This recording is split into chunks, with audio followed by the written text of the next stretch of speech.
बिस्मिल्लाहिर्रहमानिर्रहीम। अस्सलाम वालेकुम नाज़रीन, आप यूट्यूब चैनल देख रहे हैं। मैं इमरान खान हूँ। सबसे पहले तो पंजाब के अंदर इंतहाई बदतरीन सलूक किया गया है खैबर पख्तूनख्वा से आने वाले मेहमानों के साथ। खैबर पख्तूनख्वा के वज़ीर आला है और ये बाई डिज़ाइन किया गया। ये मिलिट्री एस्टेब्लिशमेंट की फैलाई हुई नफरत है और शरीफ खानदान की गंदी और घटिया सियासत है। शरीफ खानदान ने हमेशा यही किया है। शहबाज शरीफ साहब ने भी जाग पंजाबी जाग का नारा लगाया था और ये पंजाब को दूसरे सूबों से अलग करने की इन्होंने कोशिश की थी। नवाज शरीफ ने हमेशा इसी तरह की घटिया सियासत की है और पंजाब को इस्तेमाल करते रहे हैं। पंजाब ऐसा बिल्कुल नहीं है, लेकिन इन्होंने हमेशा घटिया सियासत की है। अब खैबर पख्तूनख्वा से मेहमान आए, सबसे पहले तो आप ये देखें कि पंजाब हुकूमत की जानिब से जिस किस्म के ये बैनर्स बनाए गए और जिस किस्म के पोस्टर बनाए गए और हुकूमती सतह के ऊपर उनको छापा गया, उनके अंदर बाकायदा जो खैबर पख्तूनख्वा की हुकूमत है या वहाँ के जो वज़ीर आला है उन्हें ड्रग माफिया करार दिया गया और ये ऑफिशियल चैनल है उनका, पंजाब गवर्नमेंट का, और उसके ऊपर ड्रग माफिया करार दे रहे हैं। पंजाब की इंफॉर्मेशन मिनिस्टर जो है वो उनको ड्रग माफिया करार दे रही है और मंशियात लाने वाला करार दे रही है। सबसे पहले तो ये काम किया गया और ये इंतहाई घटिया काम है। यानी अगर कोई मेहमान आ रहा है तो फिर आपको उसकी इज्जत करनी होती है। फिर उसके बाद जो जिस तरह से पुलिस को इस्तेमाल किया गया, जैसे सिक्योरिटी को इस्तेमाल किया गया और जगह जगह पे कारकुनों की गिरफ्तारियां की गई, कई दिनों से छापे मारे जा रहे हैं, हर जगह से रास्ते बंद कर दिए गए, किसी तरफ से कारकुनों को निकलने नहीं दिया गया, कारकुनों को आने नहीं दिया गया। इसके बावजूद सुहेल अफरीदी तक कारकुन पहुंचते रहे, बड़ी तादाद में पहुंचते रहे, पाकिस्तान तहरीक इंसाफ के झंडों के साथ पहुंचते रहे और पहली मरतबा बड़े लंबे अरसे के बाद हमने पंजाब में पाकिस्तान तहरीक इंसाफ के झंडे लहराते हुए देखे। जिन सड़कों पे वो गए, जहां जहां पे वो घूमते रहे, चाहे वो लिबर्टी है, दाता दरबार का इलाका है, या जहां से वो दाखिल हुए लाहौर के अंदर, और जो कुछ मोटरवे के ऊपर हुआ, ये सब हमने मनाजिर देखे और इससे ये पता चलता है कि ये बिला वजह दौरा नहीं हुआ। इससे एक मोमेंटम बना है और इससे कुछ थोड़ी सी पाकिस्तान तहरीक इंसाफ के अंदर हिम्मत पैदा हुई है पंजाब में आगे बढ़ने की। हालांकि यहाँ पे जो जुल्म जबर और फस्तायत किया गया वो कभी नहीं हुआ। कम से कम एक चीज़ और हुई कि खैबर पख्तूनख्वा के जो हमारे दोस्त हैं उन्हें यह आइडिया हो गया कि पंजाब के लोगों पे कितना जुल्म और ज्यादती होती है। ये उन्होंने अपनी आंखों से खुद देख लिया। अब उन्हें अच्छी तरह समझ आ गया होगा कि पंजाब का निकलना कितना मुश्किल होता है और क्यों होता है, और खास तौर पे एक रास्ते पे चलकर इस्लामाबाद पहुंचना उनके लिए और भी मुश्किल हो जाता है। यही काम खैबर पख्तूनख्वा में आसान रहता है क्योंकि पंजाब में जो जुल्म जबर और फस्तायत है वो किसी और सूबे में नहीं है। अब अगर पूरे पाकिस्तान को बंद करेंगे तो सिचुएशन मुख्तलिफ हो जाएगी और अगर इस्लामाबाद की तरफ बढ़ेंगे तो सिचुएशन कुछ और हो जाएगी। ये मैं आपको आगे चल के बताऊंगा। बहुत सारी मेरे पास इसके बारे में इंफॉर्मेशन है कि ये स्ट्रीट मूवमेंट क्या होगी, कैसे चलेगी, किस तरीके से अपने अंजाम को पहुंचेगी, ये चीज़ें मैं आपको बताऊंगा। लेकिन पंजाब में बदतरीन पहले तो सियासी सलूक किया गया, उसके बाद पंजाब की हुकूमत ने जो किया वो आपके सामने है, फिर जो पुलिस से गन डलवाया गया वो भी आपके सामने। लेकिन इसके बावजूद लोग निकल के आते रहे और तहरीक इंसाफ के झंडे निकाल के लाते रहे, जबकि सुहेल अफरीदी ने खुद लोगों में खड़े होकर इमरान खान के हक में नारेबाजी भी करवाई। सियासत का तो सत्यानाश हुआ पंजाब में और ये मिलिट्री एस्टेब्लिशमेंट की फैलाई हुई नफरत है।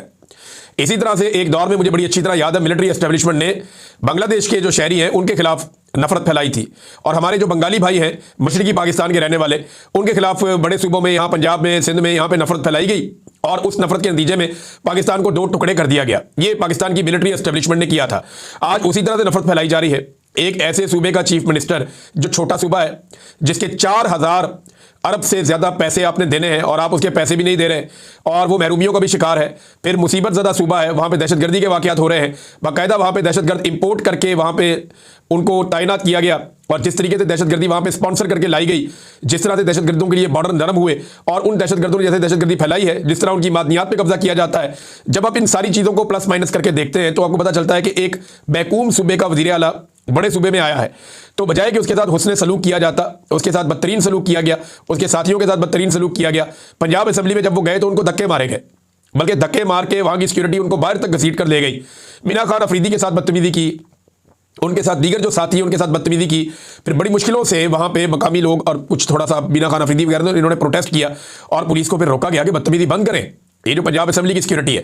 बाद में नईम हैदर पंजूता साहब ने बताया कि ये सिक्योरिटी ने माफ़ी मांगी और उन्होंने कहा जी कि हमें ये ऑर्डर दिया गया था कि हमने आप लोगों के साथ बदतमीजी करनी है, हम ऐसा बिल्कुल नहीं करना चाहते थे, हम मजबूर हैं जिसकी वजह से हमने ये किया है। अब नाज़रीन, सियासत का तो सत्यानाश हुआ, इन्होंने सहाफ़त का भी सत्यानाश कर दिया पंजाब में। पंजाब असेंबली के अंदर जब ये पता चला कि सुहेल अफरीदी साहब को यहाँ पर बात करनी है, क्योंकि पंजाब असेंबली के अंदर वो आए, उन्होंने अरकान असेंबली से मुलाकात की और वहाँ बड़ी खुलकर बातें हुई, तो उसके बाद एक प्रेस ब्रीफिंग रख ली गई। अब जब प्रेस ब्रीफिंग के लिए ये सुहेल अफरीदी साहब को वहाँ पर लाया गया तो पता चला कि वहाँ पे बहुत सारे ऐसे सहाफ़ी मौजूद हैं जो आमतौर पे पंजाब असेंबली को कवर करने के लिए नहीं आते। देखिए, पंजाब असेंबली के जो सहाफ़ी हैं ना, उनके पासेस बने हुए हैं, उनका वहाँ पे इलेक्शन भी होता है। पंजाब असेंबली के सहाफ़ी इलेक्शन लड़ते हैं, सदर और जनरल सेक्रेटरी उनका बनता है, उनकी पूरी एक टीम बनती है और ये दर्जनों की तादाद में है, अखबारात के भी हैं, टीवी चैनल्स के भी हैं। तो पंजाब असेंबली के बाकायदा सहाफ़ी मौजूद हैं जो इलेक्शन भी लड़ते हैं, उनकी अपनी एक बॉडी भी है। लेकिन मैंने जो सहाफ़ियों से बातचीत की उन्होंने कहा जी कई ऐसे सहाफ़ी आ गए जिन्हें हम नहीं जानते। ये ज़्यादातर जो है वो एस्टेब्लिशमेंट के डिजिटल मीडिया के साथ मुंसलिक हैं, कुछ सहाफ़ी दीगर मीडिया के साथ मुंसलिक हैं। ये सहाफ़ी अचानक से अंदर आ गए, इनको परमिशन किसने दी, किसने इनको अंदर आने दिया, हम कुछ नहीं जानते। ये सहाफ़ी वहाँ पे मौजूद थे और इन्होंने ही वहाँ माहौल ख़राब किया। खैबर पख्तूनख्वा से आने वाले मेहमानों के साथ सहाफ़ियों ने, जो लाए गए सहाफ़ी थे जिनको प्लांट किया गया था वहाँ पे, उन्होंने काफ़ी बदतमीज़ी की, काफ़ी हुल्लड़बाजी की। होता तो यह है कि जब भी कभी किसी और सूबे से कोई रहनुमा आता है या कोई पहुंचता है तो सबसे पहले सहाफ़ती बरादरी में से एक सीनियर आदमी खड़ा होता है, वो उठकर कहता है जी अब आपको वेलकम करते हैं, अब हमारे सवाल आते हैं उनके जवाब आप दे दें, फिर बारी बारी सवाल किया जाता है। लेकिन यहाँ पे उलटबाजी थी, बदतमीजी थी, सब ने मोबाइल फ़ोन निकाले हुए थे और बाकायदा एक प्लान्ड अटैक सवालात का किया गया वज़ीर आला खैबर पख्तूनख्वा से। यानी अगर आप सवालात देखें तो आपको आइडिया हो जाएगा कि मेहमानों के साथ इन सहाफ़ी गिद्धों ने क्या किया। आप स्मगलर हैं, ये सवाल किया गया। आप चर्च लेकर आए हैं, ये सवाल किया गया। लाहौर कैसा लगा, खैबर पख्तूनख्वा में आप सड़कें क्यों नहीं बनाते, ये सवाल किया गया। और ये सवाल करने वाले वो लोग हैं जो शायद कभी खैबर पख्तूनख्वा गए भी नहीं होंगे, इन्होंने देखा भी नहीं कि खैबर पख्तूनख्वा में क्या काम हुआ और क्या काम रह गया है। खैबर पख्तूनख्वा में आप जाएं तो पुलिस आपके साथ ऐसी ज्यादती कभी नहीं करती। खैबर पख्तूनख्वा में आप जाएं और आप जलसा करना चाहें तो आपको कभी कोई नहीं रोकता। लेकिन जब आप पंजाब के अंदर आते हैं, अभी पूरी कंपेन की है कैप्टन सफदर ने, खैबर पख्तूनख्वा में किसी ने उसको नहीं रोका, किसी ने बदतमीजी नहीं की, ये जब मर्जी जाते हैं और आते हैं। लेकिन यहाँ पंजाब के अंदर बदतमीजी का एक तूफान खड़ा किया हुआ है और सहाफ़ियों ने इस बारे में कुछ नहीं पूछा। यानी इंडिया से भी आ जाए ना मेहमान तो सहाफ़ी उनके साथ भी कभी ऐसे बदतमीजी नहीं करते जो दुश्मन मुल्क है। ये तो पाकिस्तान का अपना सूबा है और वहां से जो मेहमान आए उनके साथ ये बदतमीजी की गई और बाकायदा इनको प्लांट किया गया। ये प्लांटेड क्वेश्चन थे और ये प्लांट करके जानबूझ के ऐसे घटिया और गंदे सवाल करवाए गए और इंस्टिगेट किया गया कि किसी तरह तसादुम हो जाए। मीना खान अफरीदी ने एक सख्त जवाब दिया जो गैर ज़रूरी था। ये जवाब वो गुरेज कर सकते थे, लेकिन जब बहुत लगातार आपके ऊपर जबर होता है, लगातार आपके साथ बदतमीजी होती है, आपको धक्के दिए जाते हैं, आपके साथियों को मारा जाता है, तो ऐसी सूरत हाल में फिर ये होता है कि इस किस्म के हीट ऑफ द मूवमेंट में इंसान के मुंह से ऐसी बात निकले। लेकिन आपका टेस्ट भी यही होता है, आपका इम्तिहान भी यही होता है, आपको यहीं पे सब्र करना होता है। और ये ट्रैप किया गया था और मीना खान अफरीदी जो है वो जज्बाती हो गए, उन्होंने एक ऐसा जवाब दिया जो गैर ज़रूरी था। वो इस जवाब से गुरेज करते तो सारा का सारा बलबा मौजूदा पंजाब हुकूमत के ऊपर ही रहता और इन्हीं सहाफ़ियों के ऊपर सारी तनकीद होती।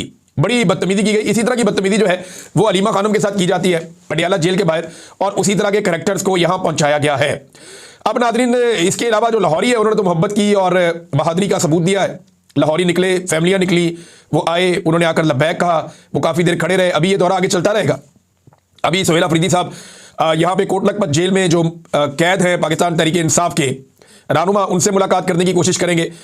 उनका कुछ वकला के साथ मुलाकात है, वहाँ पे वो एक खिताब करेंगे और दीगर कुछ और चीज़ें हैं वो भी सोहेल अफरीदी ने एक बड़ी इंपॉर्टेंट बात की। उसने कहा जी जिसने कपड़े बेचने थे कौम के लिए, याद है आपको शहबाज शरीफ का स्टेटमेंट कि मुझे इस कौम के लिए अगर अपने कपड़े बेचने पड़े तो मैं कपड़े बेच दूंगा। तो वो कपड़े बेचने वाले ने PIA बेच दी और PIA भी ओने पोने ही बेच दी और PIA ऐसी बेची है कि क़यामत तक पाकिस्तानी याद रखेंगे कि किसी ने पाकिस्तान का सौदा किया है। अब नाज़रीन, पुलिस के हवाले से ये एक और चीज़ मैं आपको बताता हूँ। ये कुछ गर्दिश कर रहा है व्हाट्सएप ग्रुप्स के अंदर। एक मैसेज बज़ाहिर दिखाई देता है जैसे किसी पुलिस वाले ने ASP शहर बानो नकवी का एक मैसेज कॉपी करके पोस्ट कर दिया है। बज़ाहिर ऐसा दिखाई देता है।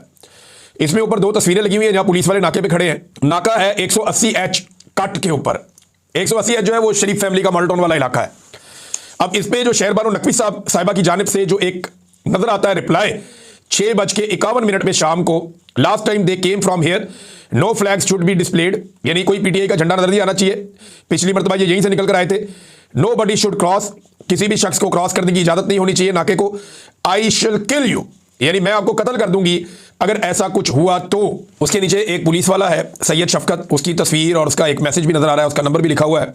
बहरहाल ये मैं अपनी टीम से कहूँगा कि नंबर छुपा लें, इनके नंबर पब्लिक नहीं होने चाहिए इन लोगों के। ये नामुनासिब होगा, इनके नंबर्स को जो है ब्लर कर दें। लेकिन सोशल मीडिया के ऊपर तो हर तरफ ये गर्दिश कर रहे हैं ऑलरेडी। तो जब पुलिस इस तरह की हरकतें करेगी तो कोई अच्छी मिसाल तो कायम नहीं होगी।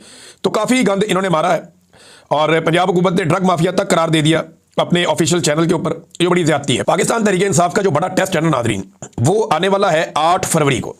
अगर 8 फरवरी को पाकिस्तान तहरीक इंसाफ ने अपना टेस्ट पास कर लिया और वो पाकिस्तान में अवाम को निकालने में कामयाब हो गए, जैसे 2 साल पहले उन्होंने अवाम को निकाला था, अगर इस टेस्ट में कामयाब हो गए और इतने बड़े पैमाने पर अवाम को निकाल लिया दोबारा से और लोगों ने निकल कर जो पहिया जाम हड़ताल है उसे कामयाब बना दिया, तो उसके बाद पाकिस्तान तहरीक इंसाफ के चांसेस बढ़ जाएंगे अवामी तहरीक को आगे बढ़ाने के। तो ये एक पहला बड़ा इम्तिहान है पाकिस्तान तहरीक इंसाफ का। देखते हैं वो इसमें कामयाब होते हैं या नहीं होते। 2 और खबरें नाज़रीन मेरे पास, लेकिन उससे पहले मैं आपको एक चीज़ याद दिलाता हूँ। मुझे एक वाकया याद आ गया आज सहाफ़ियों की बदतमीजी देखकर। मेरी बहुत सारे सहाफ़ियों से बात हुई, वो कहते हैं जी हम बहुत शर्मिंदा हैं और हम बहुत परेशान हैं। सीनियर सहाफ़ियों से मेरी बात हुई, जो इवन प्रेस क्लब के अहदेदार रहे उनसे भी मेरी बात हुई। उन्होंने कहा जी कि ये बदतमीज़ी का हिस्सा हम कभी भी नहीं बनना चाहते और ये हमारी रवायत भी नहीं है। पंजाबी इतने बदतमीज़ नहीं है, बड़े खुले दिल के लोग हैं, हम तो वेलकम करते हैं सबको। तो बेचारे काफ़ी शर्मिंदा थे और परेशान थे। तो ये एक धब्बा लग गया और चंद काली भेड़ों की वजह से लग गया। लेकिन मैं एक चीज़ आपके सामने रखता हूँ, शरीफ खानदान से ना हम बड़े सख्त सवालात किया करते थे, मैं और एक दो सहाफ़ी और थे, बाकी कोई करता नहीं था। बल्कि वो हमसे नाराज़ रहते थे कि मियाँ साहब को क्यों तकलीफ देते हैं, क्यों आप मुश्किल सवाल करते हैं। कई सहाफ़ी हमसे नाराज़ भी हो जाते थे, जो अपनी दिहाड़ियाँ वेड़ियाँ लगाते रहते थे। तो हम सख्त सवाल कर लेते थे शरीफ खानदान से। तो मुझे अच्छी तरह, कभी सख्त कभी नरम, ये चलता रहता था। मुझे अच्छी तरह याद है कि एक दफ़ा एक यूसुफ रज़ा गिलानी साहब और जरदारी साहब ने आना था लाहौर। तो एक उसके बाद प्रेस कॉन्फ्रेंस थी, तो शहबाज शरीफ साहब ने उनके साथ होना था। तो एक सवाल लिखकर ना वो सवाल दे रहे थे सहाफ़ियों को कि आपने ये सवाल पूछना है, ये सवाल पूछना है, ये सवाल पूछना है। और ये सवाल दे रहे थे शहबाज शरीफ के बंदे, क्योंकि वो चाहते थे कि जरदारी साहब से और गिलानी साहब से कुछ सवालात किए जाएं। और मुझे एक सवाल दे दिया एक बंदे ने लाके, मैंने कहा ये क्या है? उन्होंने कहा ये सवाल आपने पूछना है। मैंने कहा जी मैंने क्यों पूछना है, मैं खुद सवाल पूछ लूँगा। उन्होंने कहा नहीं, ये सवाल जो है ना मियाँ साहब की ख्वाहिश है, आपने ये सवाल पूछना है। इमरान साहब, हम मियाँ साहब को बता देते हैं सवाल आपके पास है। अच्छा, वो सवाल कोई बड़ा इंपॉर्टेंट था। तो जैसे ही प्रेस कॉन्फ्रेंस में सवालात का सिलसिला शुरू किया, खुद ही शहबाज शरीफ साहब ने कहा जी इमरान साहब आप पूछें, मेरी तरफ इशारा कर दिए। मैंने वो पर्ची जेब में रखी हुई थी, मैंने कोई और सवाल कर दिया, जो सवाल मेरा बनता था मैंने वो पूछ लिया। तो शहबाज शरीफ साहब के चेहरे पे बड़े मैंने नागवारी देखी। उसके बाद थोड़ी देर बाद मैंने फिर हाथ खड़ा कर दिया। तो शहबाज शरीफ साहब ने फिर मुझे इजाजत दे दी। उन्होंने कहा जी जी इमरान साहब आप पूछे सवाल। उन्हें लगा सवाल पूछेगा, मैंने फिर कोई और सवाल कर दिया। तो मुझे मजा आना शुरू हो गया। मैंने कहा यार देखो कितना मजा आ रहा है, एक सवाल आप प्रेस कॉन्फ्रेंस में नहीं पूछ सकते। मैंने 2 दफा हाथ खड़ा किया, दोनों दफा ही मेरा सवाल हो गया। मैंने तीसरी दफा वो एक कागज हाथ में पकड़ के फिर हाथ खड़ा कर दिया। तो मियाँ साहब को लगा कि अब इसके बाद वो सवाल वाली पर्ची है तो अब ये जरूर पूछेगा। मियाँ साहब ने कहा जी इमरान साहब आप कर लें, आप एक और सवाल कर लें। मैंने फिर वो सवाल नहीं पूछा। उसके बाद ना मुझे काफ़ी, वो जो बंदा था मियाँ साहब का, वो आया बाद में, उसने मुझे कहा जी आपने सवाल नहीं किया। मैंने कहा जी मैं क्यों करूँ सवाल, मैं अपना सवाल खुद कर सकता हूँ। तो मुझे यानी शरीफ खानदान से मुश्किल सवाल क्या कोई ऐसे करेगा जैसे आज सुहेल अफरीदी से किए गए? क्या कोई मरियम नवाज से सवाल कर सकता है पंजाब में? इंफॉर्मेशन मिनिस्टर जो है पंजाब की, उसने बाकायदा धमकी लगाई थी सहाफ़ियों को। यहाँ तो नौकरियों के लाले पड़ जाते हैं। अच्छे खासे बड़े जर्नलिस्ट जो हैं वो नौकरियों से हाथ धोकर बैठे हुए हैं। कई एंकर्स हैं, उनके प्रोग्राम बंद हो गए हैं। आरिफ हमीद भट्टी साहब को ले लें, समीना पाशा साहबा को ले लें, और बेशुमार मैं किस किस का अब नाम लूँ, सदीक जान साहब का प्रोग्राम बंद है, सभी इब्राहिम के साथ ये हुआ, सबके साथ ही होता है। बहरहाल ये सवालात जो है ना वो इमरान खान से ही पूछे गए हमेशा, मुश्किल और सख्त सवालात। शरीफ खानदान ने कभी सख्त सवालात लिए ही नहीं। ये हमेशा कोशिश करते थे कि इनसे सवालात ना किए जाए।